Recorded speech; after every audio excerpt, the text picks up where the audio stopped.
నేను మీ సామాన్యుడు పాండురంగారావు అండి. ఈరోజు చెప్పదలుచుకున్న విషయం ఏంటంటే, మాధవీలత గారు ఆవిడ ఏ పార్టీలో ఉన్నారో నేను అనుకుంటున్నా బీజేపీ అనుకుంటున్నాను. ఆవిడ హుందాగా ఉంటారు కానీ ఆవిడ మాటలే సాయిబాబా గారి గురించి మాట్లాడుతుంటే, షిరిడి సాయిబాబా గారి గురించి మాట్లాడుతుంటే అసహ్యం వేసిందండి. అసలు ఏ ఉద్దేశంతో ఆవిడ మాట్లాడుతున్నారో నాకు అర్థం కావట్లా. ఏం అర్హత ఉంది? ఇన్ని కోట్ల మంది బాబా గారిని దేవుడిగా కొలుస్తుంటే, ఆయన ముస్లిం అతను ఎక్కడి నుంచో వచ్చారు, ఎందుకు వెళ్ళారో తెలియదు, సినిమా హీరో సైఫ్ అలీ ఖాన్ తాతగారితో వచ్చారు, ఏదేదో వాగుతోందండి. నీకు అసలు ఏం అర్హత ఉందమ్మా ఆయన గురించి మాట్లాడే అర్హత? అసలు ఏం నీ ఉద్దేశం ఏంటమ్మా? ఆడపిల్లలుగా చక్కగా హుందాగా మాట్లాడు. నీకు నమ్మకం లేకపోతే వదిలేసే. కొన్ని కోట్ల మంది ఆయనకి తెల్లవారుజాము లేచి కాగడారు దగ్గర నుంచి రాత్రి దాకా సేవ చేసే సేవకులు ఉన్నారు. ఆయన గురించి నీకు మాట్లాడే అసలు అర్హత ఉందా అమ్మా? మహానుభావుడమ్మా ఆయన. ఆయన దేవుడని ఎప్పుడు చెప్పుకోలేదు. ఆయన ఒక అవధూత.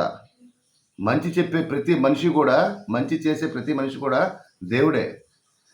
ఈ స్వేచ్ఛ అనేది, ఈ సోషల్ మీడియా వచ్చి స్వేచ్ఛ అనేది వచ్చేసింది. ఎవడు నోటికి వచ్చినట్టు వాడికి భావ స్వేచ్ఛ ఉంది మాట్లాడుతున్నారు. చాలా తప్పండి. ఎందుకంటే ఈ యూట్యూబ్ ద్వారా డబ్బులు సంపాదించే వాళ్ళు ఉన్నారు. నాకు అవసరం లేదు. 10 మంది నన్ను ఫాలో అయినా చాలు. అందుకే నేను చెప్తాను, నన్ను సబ్స్క్రైబ్ చేసుకుని నా ఛానల్ని అనుకుని నేను అన్నాను.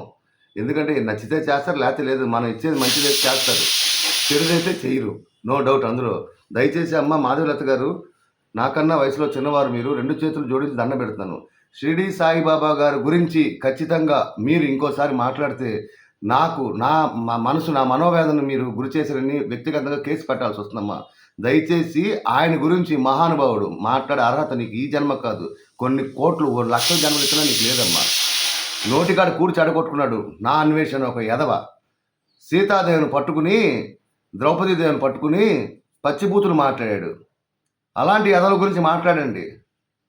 తీసుకొచ్చి నాకు 6 కోట్లు ఉన్నాయి, నన్ను ఏం పేకలేరు. ఇండియా గురించి కూడా నీచంగా మాట్లాడతారు. పడుకున్నారమ్మా మన రాజకీయ నాయకులందరూ.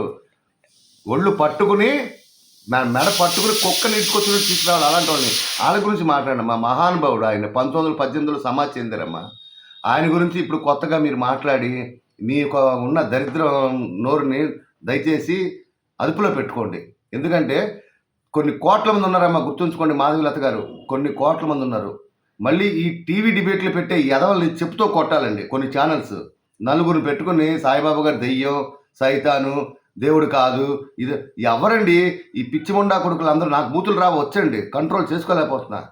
ఈ పిచ్చిముండా కొడుకులు అందరూ కూర్చుని టీవీ డిబేట్లో వీళ్ళు 50 ఏళ్ల క్రితం పుట్టిన ఎదవలు వీళ్ళు కొంతమంది ఉన్నారు. వాళ్ళకి వచ్చినట్టు అన్ని మాట్లాడేస్తున్నారు.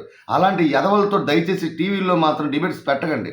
దేవుడి డిబేట్లు అసలు పెట్టకండి. ఎవరికి తెలియదు దేవుడి గురించి. ఏ ఎదవకి ఇంచు కూడా తెలియదు. సర్వాంతర్యామి దేవుడు. భగవంతుడి గురించి ఎవడు మాట్లాడని చెప్తున్నాడని నాశనం అయిపోతారు. దేవుడితో గేమ్స్ ఆడకండి. భగవంతుడు లేండే ఏ మనిషి లేడు, గుర్తుంచుకోండి.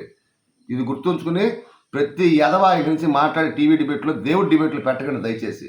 ప్రతి ఛానల్కి నేను 2 చేతులు ఎత్తి జోడించుకుంటున్నానండి దయచేసి. అమ్మ మాధవీలత గారు, దయచేసి ఇంకా సాయిబాబా గారి మ్యాటర్ వద్దమ్మా. ఓకేనమ్మా? నమస్కారం అండి. మీ సామాన్యుడు పాండురంగారావు. ఏదైనా తప్పులుంటే నన్ను మన్నించండి.